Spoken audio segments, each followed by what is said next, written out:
ऐतिहासिक आमदार किशोरप्पा पाटील यांची हॅट्रिक, तिसऱ्यांदा मिळवला दणदणीत विजय।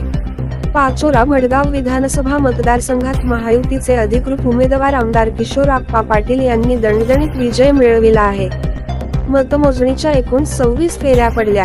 यामध्ये सुरुवातीपासूनच आमदार किशोरप्पा पाटील यांनी आघाडी घेतली होती।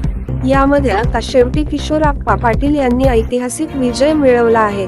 आतापर्यंत कुणीच तिसऱ्यांदा विजयी झाले नव्हते। मात्र महायुतीचे उमेदवार आमदार किशोरप्पा पाटील यांनी हॅट्रिक करत ऐतिहासिक असा विजय मिळवला आहे।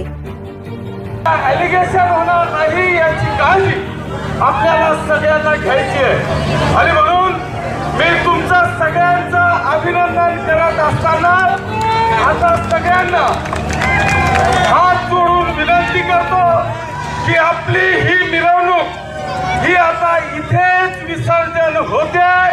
आपण सगळ्यांनी शांततेत आपल्या आपल्या घरी जाऊन शांतता पाळायची। मी मुंबईहून आल्याच्या नंतर मी प्रत्येक गावामध्ये प्रत्येक एरियामध्ये तुमच्या